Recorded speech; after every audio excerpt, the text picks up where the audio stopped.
നമസ്കാരം. ഈ വാർത്താ ദിനത്തിലെ സമഗ്ര വാർത്തകളുമായി വാർത്താ സന്ധ്യ ആരംഭിക്കുകയാണ്. എല്ലാ പ്രേക്ഷകർക്കും വാർത്താ സന്ധ്യയിലേക്ക് സ്വാഗതം. ക്ഷേത്രാചാര വിഷയത്തിൽ മുഖ്യമന്ത്രിയോട് വിയോജിച്ച് മന്ത്രി കെ ബി ഗണേഷ് കുമാർ. ഓരോ ക്ഷേത്രത്തിനും ഓരോ ആചാരമുണ്ടെന്നും അത് പാലിക്കാൻ കഴിയുന്നവർ ക്ഷേത്രത്തിൽ പോയാൽ മതി എന്നുമാണ് ഗണേഷ് കുമാറിന്റെ പ്രതികരണം. വിഷയത്തിൽ ചർച്ച നടക്കേണ്ടത് സമുദായങ്ങൾക്കിടയിലാണെന്ന് പ്രതിപക്ഷ നേതാവ് ആവർത്തിച്ചു. അമ്പലങ്ങളിൽ ഷർട്ട് ഇടണോ വേണ്ടയോ എന്നതാണ് കേരളം നേരിടുന്ന ഏറ്റവും വലിയ പ്രശ്നമെന്ന് BJP സംസ്ഥാന അധ്യക്ഷൻ കെ സുരേന്ദ്രൻ പരിഹസിച്ചു. ശിവഗിരി തീർത്ഥാടന സമ്മേളനത്തിൽ ധർമ്മസംഘം ട്രസ്റ്റ് പ്രസിഡന്റ് സ്വാമി സച്ചിദാനന്ദയാണ് SNDP യോഗത്തിന് ക്ഷേത്രങ്ങളിൽ ഉടുപ്പ് ധരിക്കാത്ത കാരണമെന്ന നിബന്ധനയ്ക്കെതിരെ പ്രതികരിച്ചത്. ആ വേദിയിൽ വെച്ച് തന്നെ അതിനെ അനുകൂലിച്ച മുഖ്യമന്ത്രി ഇതര ക്ഷേത്രങ്ങളിലും മേൽവസ്ത്രം അഴിക്കണമെന്ന വ്യവസ്ഥ ഒഴിവാക്കണമെന്ന് ആവശ്യപ്പെട്ടു. ഇതിനെ എതിർത്ത് NSS general secretary G. Sukumaran Nair പ്രതികരിച്ചതോടെ വിവാദമായി. ഈ വിവാദത്തിലാണ് മന്ത്രിസഭയിൽ നിന്ന് തന്നെ ഭിന്നസ്വരം ഉയർന്നിരിക്കുന്നത്. എൻ്റെ അഭിപ്രായം എന്ന് പറയുന്നത് ഓരോ ക്ഷേത്രങ്ങൾക്കും ഓരോ ദേവാലയങ്ങൾക്കും, അത് ഹിന്ദു ക്ഷേത്രങ്ങളെന്ന് മാത്രമല്ല ക്രിസ്തുമത ദേവാലയങ്ങൾക്കും ഇസ്ലാം മത ദേവാലയങ്ങൾക്കും അതിൻ്റെതായ ആചാരങ്ങളുണ്ട്. അതനുസരിക്കാൻ നമ്മൾ ബാധ്യസ്ഥരാണ്. അല്ലെങ്കിൽ അങ്ങോട്ട് പോകണ്ട. ഇപ്പം ഞാനൊരു ക്ഷേത്രത്തിൽ ചെല്ലുമ്പോൾ ഷർട്ട് അഴിച്ചാലേ കയറാൻ പറ്റൂ എന്ന് പറഞ്ഞാൽ അത് അഴിക്കാൻ ഞാൻ സന്നദ്ധനാണെങ്കിൽ അവിടെ പോയാൽ മതി. അവിടെ പോയി വഴക്കുണ്ടാക്കാൻ പോകേണ്ട കാര്യമില്ല. മുഖ്യമന്ത്രിയുടെ നിലപാടിനെ എതിർത്ത NSS ജനറൽ സെക്രട്ടറിയുടെ അഭിപ്രായത്തോട് ചേർന്ന് നിൽക്കുന്നതാണ് ഗണേഷ് കുമാറിന്റെ പ്രതികരണം. NSS ഡയറക്ടർ ബോർഡ് അംഗം കൂടിയാണ് ഗണേഷ് കുമാർ. മേൽവസ്ത്ര വിവാദത്തിൽ മുഖ്യമന്ത്രിയോട് വിയോജിക്കുന്ന പ്രതിപക്ഷവും നിലപാട് ആവർത്തിച്ചു. ഇത് നമ്മുടെ കൾച്ചറൽ ലെഗസിയാണ്. ആ സമുദായത്തിൽ ഉണ്ടാകേണ്ട മാറ്റങ്ങൾ ആ സമുദായത്തിൽ ചർച്ചയാവാം. ആ സമുദായം ഒരു പൊതുചർച്ചയുടെ കാര്യമില്ല. കാരണം പൊതുചർച്ച നടത്താൻ പറ്റിയ ഒരു അന്തരീക്ഷമല്ല നമ്മുടെ നാട്ടിൽ. ഭൂരിപക്ഷ സമുദായത്തെ ഭിന്നിപ്പിക്കാനാണ് മേൽവസ്ത്ര വിവാദത്തിലൂടെ സർക്കാർ ശ്രമിക്കുന്നതെന്നാണ് BJPയുടെ വിമർശനം. ഇവിടെ ഇപ്പോൾ ഭൂരിപക്ഷ സമുദായത്തെ എങ്ങനെ ഭിന്നിപ്പിക്കാം എന്നുള്ള ഒരു ശൃഗാല തന്ത്രവുമായിട്ടാണ് മൂപ്പർ ഇറങ്ങിയിരിക്കുന്നത്. അത് നടക്കില്ല. ഇവിടെ കേരളത്തിൽ ഭൂരിപക്ഷ സമുദായത്തിലെ ഐക്യം തകർക്കാൻ ഇപ്പോൾ ചില ആളുകൾ ഇറങ്ങിയിരിക്കുക. ക്ഷേത്രകാര്യങ്ങൾ തീരുമാനമെടുക്കേണ്ടത് തന്ത്രിമാരാണെന്ന് കോൺഗ്രസ് നേതാവ് K. മുരളീധരൻ പ്രതികരിച്ചപ്പോൾ മുഖ്യമന്ത്രി അറിയാത്ത കാര്യങ്ങൾ പറയരുതെന്നായിരുന്നു BJP നേതാവ് V. മുരളീധരൻ വിമർശനം. 24 തിരുവനന്തപുരം. സനാതനധർമ്മം അശ്ലീലമാണെന്ന് MV ഗോവിന്ദന്റെ പ്രസ്താവനയിൽ കേസെടുക്കണമെന്ന് BJP സംസ്ഥാന അധ്യക്ഷൻ കെ സുരേന്ദ്രൻ. സനാതനധർമ്മത്തെ അവഹേളിക്കുന്ന ശ്രമങ്ങളിൽ നിന്ന് മുഖ്യമന്ത്രി പിന്തിരിയണമെന്ന് BJP നേതാവ് V. മുരളീധരനും ആവശ്യപ്പെട്ടു. സനാതനധർമ്മം അശ്ലീലം ആണെന്നുള്ള CPM സംസ്ഥാന സെക്രട്ടറി MV ഗോവിന്ദൻ്റെ പ്രസ്താവന ബാലിശമായ ജൽപ്പനമാണ്. ഇവിടെ ഇപ്പോൾ ഭൂരിപക്ഷ സമുദായത്തെ എങ്ങനെ ഭിന്നിപ്പിക്കാം എന്നുള്ള ഒരു ശൃഗാല തന്ത്രവുമായിട്ടാണ് മൂപ്പർ ഇറങ്ങിയിരിക്കുന്നത്. അത് നടക്കില്ല. ഇവിടെ കേരളത്തിൽ 99% മുസ്ലിം ദേവാലയങ്ങളിലും സ്ത്രീകൾക്ക് പ്രവേശനമില്ല. അവർക്ക് ആരാധന സ്വാതന്ത്ര്യമില്ല. നമ്മുടെ കേരളത്തിൽ ഇന്ന് അത്രയും വലിയ പരിഷ്കൃത സമൂഹമാണ്. വലിയ വിപ്ലവകാരികളാണ് ഞങ്ങൾ എന്നാ പറയാൻ ധൈര്യമുണ്ടോ? മുഖ്യമന്ത്രി ഈ നിരന്തരം സനാതനധർമ്മ വിശ്വാസികളെ അധിക്ഷേപിക്കാനും അവഹേളിക്കാനും നടത്തുന്ന ഈ ശ്രമങ്ങൾ നിന്ന് പിന്തിരിയണം. ഇത്തരത്തിലുള്ള പരാമർശങ്ങൾ തിരുത്താൻ അദ്ദേഹം ഈ കേരളത്തിൻ്റെ ഭരണാധികാരി എന്നുള്ള നിലയിൽ അദ്ദേഹം തയ്യാറാവണം. കലൂർ സ്റ്റേഡിയത്തിൽ നൃത്തപരിപാടി അവതരിപ്പിക്കാൻ മൃദംഗ വിഷന് അനുമതി നൽകിയത് GCDA ചെയർമാൻ നേരിട്ടെന്ന് തെളിയിക്കുന്ന രേഖകൾ 24 പുറത്തുവിട്ടു. പരിപാടിക്ക് അനുമതി നൽകരുതെന്ന് ഉദ്യോഗസ്ഥർ ഫയലിൽ കുറിച്ചതിന് പിന്നാലെയായിരുന്നു ചെയർമാന്റെ അനുമതി. പരിപാടി നടത്താൻ കൊച്ചി കോർപ്പറേഷനിൽ തീയതിയോ ഒപ്പോ ഇല്ലാതെ മൃദംഗ വിഷൻ നൽകിയ അപേക്ഷയും 24 ലഭിച്ചു. കരാറിലെ സുരക്ഷാ നിർദ്ദേശങ്ങൾ പരിശോധിക്കാത്തതിന് GCDA സൈറ്റ് എഞ്ചിനീയർ SS ഉഷയെ സസ്പെൻഡ് ചെയ്തു. ഉമാ തോമസ് MLAക്ക് അപകടമുണ്ടായ നൃത്തപരിപാടിക്ക് ഉദ്യോഗസ്ഥരുടെ എതിർപ്പ് മറികടന്ന് GCDA ചെയർമാൻ നേരിട്ടാണ് അനുമതി നൽകിയത്. അനുമതി നൽകരുതെന്ന് ഉദ്യോഗസ്ഥർ ഫയലിൽ കുറിച്ചെങ്കിലും അത് മറികടന്നായിരുന്നു ചെയർമാന്റെ ഇടപെടൽ. അനുമതി നൽകാൻ ചെയർമാൻ നിർദ്ദേശിച്ച ഫയലിന്റെ പകർപ്പ് 24 ലഭിച്ചു.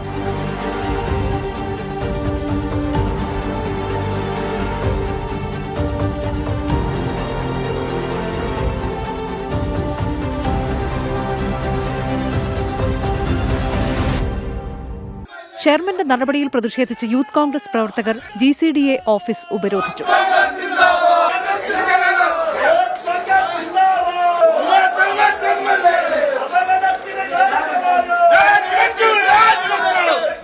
നടപടികളിലെ വീഴ്ചയിൽ ചെയർമാന്റെ പങ്ക് തെളിഞ്ഞതോടെ കരാറിലെ സുരക്ഷാ നിർദ്ദേശങ്ങൾ പരിശോധിച്ചില്ലെന്ന് ചൂണ്ടിക്കാട്ടി GCDA സൈറ്റ് എഞ്ചിനീയർ SS ഉഷയെ സസ്പെൻഡ് ചെയ്തു. പരാതി പോയിട്ടുണ്ടെങ്കിൽ ആ പരാതി വിജിലൻസ് അന്വേഷിക്കട്ടെ. കായിക ഇതര ആവശ്യങ്ങൾ കൊടുക്കാൻ പാടില്ല നിയമത്തിലില്ല. അതിനെ മറികടക്കേണ്ടതാണെങ്കിൽ മറികടക്കാനാണ് ഇവിടെ ചെയർമാൻ അടക്കമുള്ള പൊളിറ്റിക്കൽ ലീഡർഷിപ്പ് ഉള്ളത്. ഉദ്യോഗസ്ഥന്മാർ പറയുന്നത് മാത്രം നടത്തിക്കൊണ്ടിരിക്കുക എന്നുള്ളതല്ല അതോറിറ്റിയുടെ ഉദ്ദേശം. പരിപാടിക്ക് അനുമതി തേടി മൃദംഗ വിഷൻ കോർപ്പറേഷനിൽ നൽകിയതും വ്യക്തതയില്ലാത്ത അപേക്ഷയായിരുന്നു. തീയതിയോ ഒപ്പോ രേഖപ്പെടുത്താത്ത അപേക്ഷയാണ് ഉദ്യോഗസ്ഥർ പരിഗണിച്ചത്. ഈ അപേക്ഷയുടെ പകർപ്പും 24-ന് ലഭിച്ചു. 24 കൊച്ചി. കൊച്ചി കലൂർ സ്റ്റേഡിയത്തിലെ VIP ഗ്യാലറിയിൽ നിന്ന് വീണ് പരുക്കേറ്റ് ചികിത്സയിൽ കഴിഞ്ഞിരുന്ന ഉമാ തോമസ് MLA വെന്റിലേറ്ററിൽ നിന്ന് മാറ്റി. തീവ്രപരിചരണ വിഭാഗത്തിൽ ചികിത്സ തുടരുമെന്ന് ഡോക്ടേഴ്സ് അറിയിച്ചു. അപകടനില പൂർണ്ണമായി തരണം ചെയ്തിട്ടില്ല. ശ്വാസകോശത്തിന് പുറത്ത് നീർക്കെട്ടുണ്ടെങ്കിലും ആരോഗ്യനില തൃപ്തികരമാണെന്ന് ഡോക്ടേഴ്സ് അറിയിച്ചു. ഉമാ തോമസ് മക്കളോടും ഡോക്ടേഴ്സിനോടും സംസാരിച്ചു. അപകടം നടന്ന 6 ദിവസത്തിന് ശേഷമാണ് ഉമാ തോമസിനെ വെന്റിലേറ്ററിൽ നിന്ന് മാറ്റുന്നത്. എറണാകുളത്ത് ഫ്ലവർ ഷോ കാണാനെത്തിയ സ്ത്രീ വീണ് കൈയൊടിഞ്ഞ സംഭവത്തിൽ സംഘാടകർക്കെതിരെ കേസെടുത്ത് പോലീസ്. GCDA, എറണാകുളം 40 കോം അഗ്രി സൊസൈറ്റി എന്നിവർ ചേർന്നാണ് ഫ്ലവർ ഷോ സംഘടിപ്പിച്ചത്. കൈയൊടിഞ്ഞ ബിന്ദുവിന്റെ പരാതിയിലാണ് കേസ്. പവിലിയനിൽ സന്ദർശകർക്ക് നടക്കാനായി നിരത്തിയ പ്ലൈവുഡിൽ ചവിട്ടി തെന്നി വീഴുകയായിരുന്നു ബിന്ദു. വീണ്ടും വാർത്താസന്ധ്യയിലേക്ക്. തിരുവനന്തപുരത്ത് വിദ്യാർത്ഥിക്ക് കുത്തേറ്റുവെന്നൊരു വാർത്ത വരുന്നു. പൂവച്ചൽ സ്കൂളിലെ +2 വിദ്യാർത്ഥി അസ്ലമിനാണ് കുത്തേറ്റത്. അതേ സ്കൂളിലെ +1 വിദ്യാർത്ഥികളാണ് കുത്തി പരുക്കേൽപ്പിച്ചത്. MG പ്രതീഷ് വിവരങ്ങളുമായി. പ്രതീഷ്, എന്താണ് സംഭവിച്ചത്? കുട്ടിയുടെ ആരോഗ്യനില എങ്ങനെയാണ്? അനുജ, വിദ്യാർത്ഥികൾ തമ്മിലുണ്ടായ സംഘർഷത്തിലാണ് ഒരു വിദ്യാർത്ഥിക്ക് കുത്തേറ്റിരിക്കുന്നത്. പൂവച്ചൽ സ്കൂളിലെ +2 വിദ്യാർത്ഥി അസ്ലമിനാണ് കുത്തേൽക്കുകയും ഗുരുതരമായി പരിക്കേൽക്കുകയും ചെയ്തിരിക്കുന്നത്. ഒരു മാസം മുമ്പ് സ്കൂളിൽ ചില സംഘർഷങ്ങൾ ഉണ്ടായിരുന്നു. അത് +1, +2 വിദ്യാർത്ഥികൾ തമ്മിലുള്ള സംഘർഷമായിരുന്നു. ആ സംഘർഷത്തിൽ അധ്യാപകർക്കുൾപ്പെടെ പരിക്കേൽക്കുന്ന ഒരു സാഹചര്യം ഉണ്ടായിരുന്നു. അതിന്റെ തുടർച്ചയായാണ് ഇന്ന് പൂവച്ചൽ ജംഗ്ഷനിൽ വെച്ച് വിദ്യാർത്ഥികൾ തമ്മിൽ ഏറ്റുമുട്ടിയത്. ഇന്ന് സ്കൂളിന് അവധിയായിരുന്നു. ഈ വിദ്യാർത്ഥികൾ തമ്മിൽ ഏറ്റുമുട്ടുകയും 4 വിദ്യാർത്ഥികൾ ചേർന്ന ഈ +1 വിദ്യാർത്ഥികൾ ചേർന്ന് +2 വിദ്യാർത്ഥിയെ ആക്രമിക്കുകയായിരുന്നു. ഗുരുതരമായി കുത്തേറ്റ +2 വിദ്യാർത്ഥിയെ നിലവിൽ സമീപത്തെ ഒരു സ്വകാര്യ ആശുപത്രിയിൽ പ്രവേശിപ്പിച്ചിരിക്കുന്നു എന്നതാണ് നമുക്ക് ലഭിക്കുന്ന വിവരം. ശരീരത്തിൽ ആഴത്തിൽ കുത്തേറ്റു എന്നും വിവരം ലഭിക്കുന്നുണ്ട്. ഇതുമായി ബന്ധപ്പെട്ട് പോലീസ് ഇപ്പോൾ അന്വേഷണം നടത്തിവരികയാണ്. 4 വിദ്യാർത്ഥികളാണ് ഈ ആക്രമണത്തിന് പിന്നിൽ എന്നതാണ് പോലീസ് പ്രാഥമികമായി നൽകുന്ന വിവരം. ഈ 4 വിദ്യാർത്ഥികളും +1 വിദ്യാർത്ഥികളാണ്. +1 വിദ്യാർത്ഥികൾ ചേർന്നുകൊണ്ടാണ് +2 വിദ്യാർത്ഥിയായ ഈ അസ്ലമിനെ കുത്തി പരിക്കേൽപ്പിച്ചിട്ടുള്ളത്. ഇത് ഗുരുതരമായ പരിക്ക് അസ്ലമിന് ഏറ്റിട്ടുണ്ട് എന്നുള്ള ഒരു വിവരം കൂടി ഈ മണിക്കൂറുകളിൽ പുറത്തു വരുന്നുണ്ട്. എന്തായാലും ഇതുമായി ബന്ധപ്പെട്ട പോലീസ് വിശദമായി ഇപ്പോൾ അന്വേഷണം നടത്തുകയാണ്. പൂവച്ചലിലാണ് +2 വിദ്യാർത്ഥി അസ്ലമിന് കുത്തേറ്റത്. അതേ സ്കൂളിലെ +1 വിദ്യാർത്ഥികൾ കുത്തി പരിക്കേൽപ്പിച്ചു. 4 വിദ്യാർത്ഥികളാണ് ഈ സംഘത്തിൽ ഉണ്ടായിരുന്നത് എന്നാണ് പോലീസ് പറയുന്നത്. പോലീസ് അന്വേഷണം തുടങ്ങി. പരുക്ക് ഒരല്പം ഗുരുതരമാണ് എന്ന വിവരം കൂടി MG പ്രതീഷ് നൽകുന്നുണ്ട്. കൗമാര കലാമാമാങ്കത്തിന് കൊടിയേറി.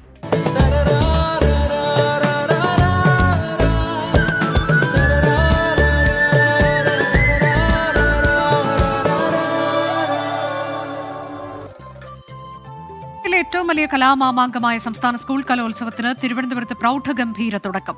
മുഖ്യമന്ത്രിയും മന്ത്രിമാരും വിശിഷ്ട വ്യക്തികളും ചേർന്ന് കൽവിളക്കിൽ തിരിതെളിയിച്ചു. ഈ കലോത്സവം അതിജീവനത്തിന്റേതെന്ന് മുഖ്യമന്ത്രി പറഞ്ഞു.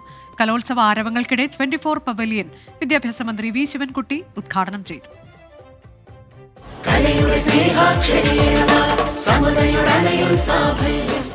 കലാമണ്ഡലത്തിലെയും പൊതുവിദ്യാലയങ്ങളിലെയും വിദ്യാർത്ഥികൾ ഒരുക്കിയ നൃത്താവിഷ്കാരത്തോടെയാണ് ഉദ്ഘാടന ചടങ്ങുകൾ ആരംഭിച്ചത്.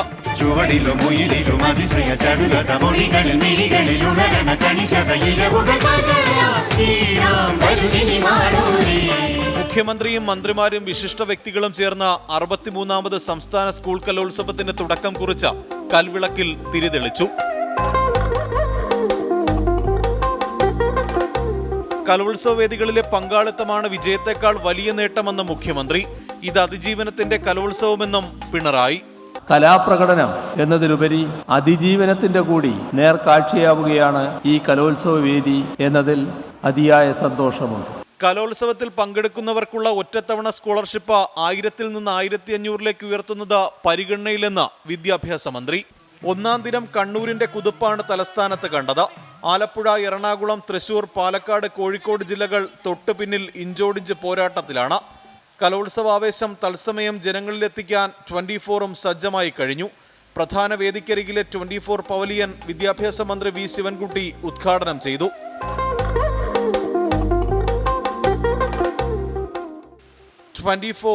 തിരുവനന്തപുരം. സംസ്ഥാന സ്കൂൾ കലോത്സവത്തിന്റെ ഉദ്ഘാടന വേദിയിൽ ശ്രദ്ധാകേന്ദ്രമായി വെള്ളാർമല സ്കൂളിലെ കുട്ടികൾ അവതരിപ്പിച്ച സംഘനൃത്തം. അപ്രതീക്ഷിതമായി ഇരച്ചെത്തിയ ചൂരൽമല മുണ്ടക്കൈ ഉരുൾപൊട്ടലും ദുരന്തത്തെ അതിജീവിക്കുന്ന നാടിന്റെയും സന്ദേശമാണ് വെള്ളാർമല സ്കൂളിലെ കുട്ടികൾ ഉദ്ഘാടന വേദിയിൽ എത്തിച്ചത്. സ്കൂൾ കലോത്സവം അതിജീവനത്തിന്റേത് കൂടിയാണെന്ന് മുഖ്യമന്ത്രി പറഞ്ഞു.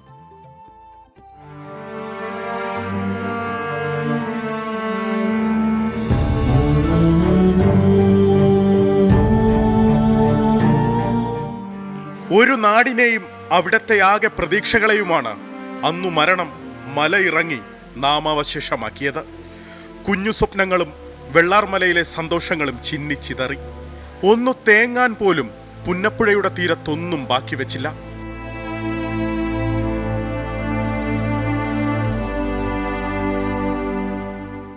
ചിരിമറന്ന കുരുന്നു മുഖങ്ങളെ വീണ്ടെടുക്കാൻ അധ്യാപകരുടെ കഠിന പ്രയത്നം. ശൂന്യതയിൽ നാടിനൊരു കൈതുന്നി അതിനെ ഉള്ളം കൈയിൽ ചേർത്തുവെച്ച് വീണ്ടും പിച്ചവെക്കാൻ പഠിപ്പിച്ചു കുട്ടികളും. ഇവരെല്ലാം ഫ്ലഡ് അഫക്റ്റ് ചെയ്ത കുട്ടികളാണ് ഇവരെല്ലാവരും. അപ്പോൾ അവർക്ക് വലിയൊരു ഇവരിന്ന് സന്തോഷിക്കുന്നത് ഇപ്പോഴാണ്, ചിരിക്കുന്നത്, മനസ്സ് തുറന്ന് ചിരിക്കുന്നതൊക്കെ ഇപ്പോഴാണ്. ആ അതിജീവന കഥ സംസ്ഥാന സ്കൂൾ കലോത്സവത്തിന്റെ പ്രൗഢമായ ഉദ്ഘാടന വേദിയിൽ എത്തിക്കാൻ വിദ്യാഭ്യാസ വകുപ്പ് തീരുമാനിച്ചു. ഋഷിക, അഞ്ചൽ, വൈഗ, ശിവപ്രിയ, അശ്വിനി, സാധിക വെള്ളാർമല ഹൈസ്കൂളിലെ കുട്ടികളാണ്. ഞങ്ങൾ 10 ദിവസമായിട്ട് പ്രാക്ടീസിലാണ്. അപ്പോൾ അങ്ങനെ നല്ല രീതിയിൽ കളിച്ചുകൊണ്ട് ഞങ്ങൾ പിന്നെ സബ് ജില്ലയിലും കളിച്ച് പ്രാക്ടീസ് ചെയ്തുകൊണ്ട് കുറച്ച് ദിവസം കൊണ്ട് ഞങ്ങളെല്ലാം പഠിച്ചെടുത്തു. അവിടെ നടന്ന ഓരോരോ കാര്യങ്ങളും സ്കൂളിൻ്റെ നിർമ്മാണം മുതലുള്ള ഓരോ കാര്യങ്ങളുമാണ് ആ പാട്ടിലൂടെ അവതരിപ്പിക്കുന്നത്. മുഖത്ത് ചായം പൂശി സ്കൂൾ യൂണിഫോം പോലുള്ള വേഷമണിഞ്ഞ ഇന്നവർ ചിലങ്ക കെട്ടിയത് സ്വന്തം കഥ പറയാൻ. നിത്യേന ചെവിയിലലയ്ക്കുന്ന മല പൊട്ടുന്ന ശബ്ദത്തിന്റെ കഥ.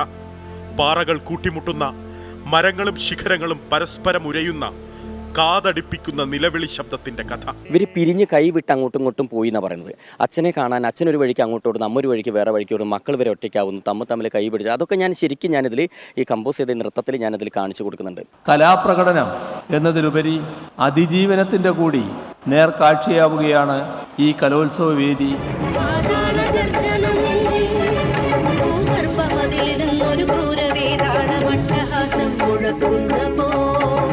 സ്കൂൾ കലോത്സവത്തിന്റെ ഉദ്ഘാടന സദസ്സ് നിറഞ്ഞ കയ്യടിയോടെ വെള്ളാർമലയെ നെഞ്ചേറ്റി. ഉണ്ണിമാഷു വീണ്ടും ഹൃദയം നിറഞ്ഞു പാടുകയാണ്. വെള്ളരിമലയുടെ താഴ്വാരത്തൊരു വിദ്യാലയമുണ്ടേ, പുന്നപ്പുഴയുടെ ഓരം ചേർന്നൊരു പള്ളിക്കുടമുണ്ടേ. നെഞ്ചു പിളർന്ന മുണ്ടക്കയുടെയും ചൂരൽമലയുടെയും വെള്ളാർമല സ്കൂളിന്റെയും ഒക്കെ തിരിച്ചുവരവ് എല്ലാം നഷ്ടപ്പെട്ട ജനതയുടെ ഒന്നാകെയുള്ള അതിജീവനത്തിന്റെ പ്രതീകമാകുന്നു. ഹൃദയം നിറയുന്നു. രാജ്കിരണിനും അനൂപിനും വെള്ളാർമല സ്കൂളിലെ കുട്ടികൾക്കുമൊപ്പം അലക്സ്, റാം മുഹമ്മദ്, 24 തിരുവനന്തപുരം. സംസ്ഥാന സ്കൂൾ കലോത്സവത്തിന്റെ ആദ്യ ദിനം തന്നെ ഇഞ്ചോടിഞ്ച് പോരാട്ടമാണ്. തൃശൂരും കണ്ണൂർ, കോഴിക്കോട് ജില്ലകളും ഒപ്പത്തിനൊപ്പമാണ്. പ്രധാന വേദിയായ സെൻട്രൽ സ്റ്റേഡിയത്തിൽ സംഘനൃത്തം പുരോഗമിക്കുകയാണ്. പ്രവിത ലക്ഷ്മിയും ഷഹദ് റഹ്മാനും തത്സമയങ്ങളുമായി. ഗുഡ് ഈവനിംഗ് ഷഹദൻ, പ്രവിത. ഇപ്പോൾ ഈ നിമിഷം 3 ജില്ലകൾ തമ്മിലുള്ള കടുത്ത പോരാട്ടം എന്ന് മാത്രമേ നമുക്ക് പറയാൻ കഴിയൂ. കാരണം ഇപ്പോഴും മത്സരങ്ങൾ നടക്കുന്നുണ്ട്. ഇനി വരും ദിവസങ്ങളിലുമൊക്കെ കൂടുതൽ മത്സരങ്ങൾ നടക്കാനിരിക്കുന്നു. ഏറ്റവും ഒടുവിലായി നൽകാനുള്ള വിവരങ്ങൾ.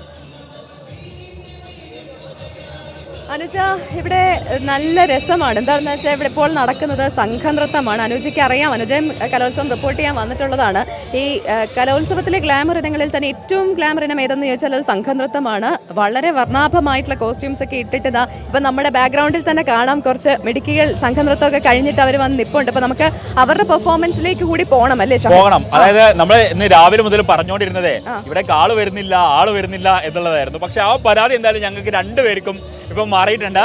ആളുകൾ ഇങ്ങനെ ഒഴുകി വരാൻ തുടങ്ങിയിട്ടുണ്ട്. അപ്പൊ തിരുവനന്തപുരം അതിന്റെ ട്രാക്കിലേക്ക് കയറി എന്ന് വേണം നമുക്ക് ഇപ്പം പറയാൻ. അതെ, ഇപ്പൊ ശനിയാഴ്ച വൈകുന്നേരമാണ്. നാളെ അവധി ആയതുകൊണ്ട് തന്നെ കൂടുതൽ പേര് എത്താനുള്ള സാധ്യതയുണ്ട്. ഇനിയിപ്പോൾ നാളെയും ആളുകൾ എത്തും എന്നുള്ള പ്രതീക്ഷയുണ്ട്.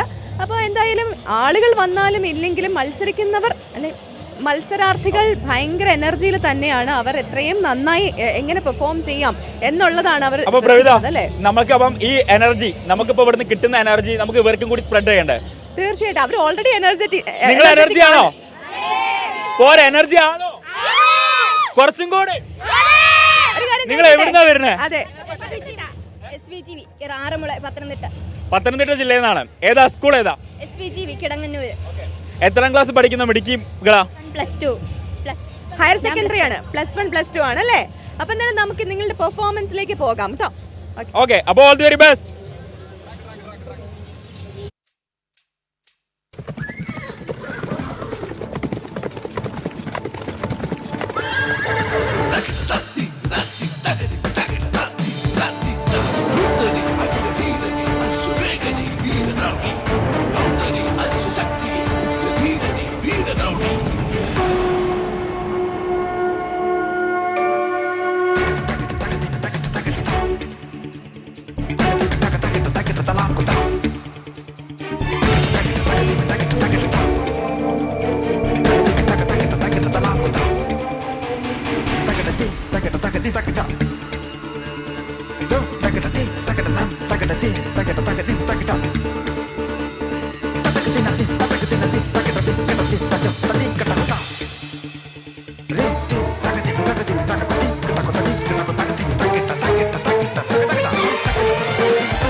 ഒരു കയ്യടി കൊടുക്കുക എല്ലാവരും, ഒരു നല്ലൊരു കയ്യടി.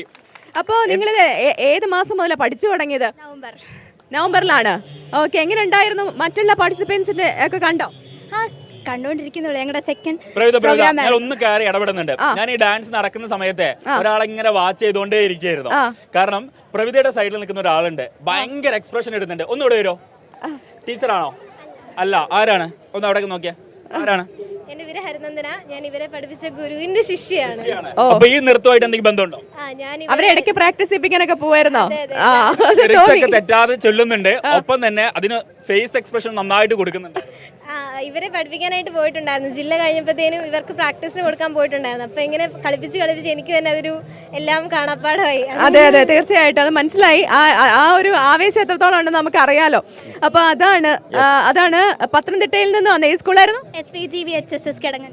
അതെ, SVCVHSS. അതെ, ആ സ്കൂളിലെ മിടുക്കികളാണ് ഹയർ സെക്കൻഡറി വിഭാഗത്തിലെ സംഘനൃത്തത്തിന് ശേഷം ഇപ്പൊ നമുക്ക് വേണ്ടി നമ്മുടെ പവലിയനിൽ എത്തിയത്. തിരികെ വാർത്താസന്ധ്യയിലേക്ക്. ശബരിമലയിലെ ഇന്നത്തെ ചടങ്ങുകൾ. സൈക്കിൾ പ്യൂർ അഗർബത്തി ശരണം സന്നിധാനം സമർപ്പിക്കുന്നത് അഗർബത്തി എന്നാൽ സൈക്കിൾ.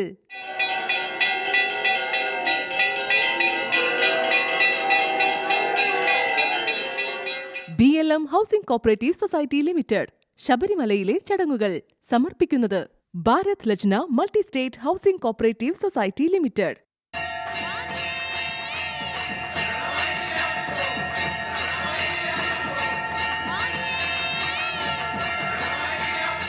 വാർത്താസന്ധ്യ അവസാനിക്കുകയാണ്.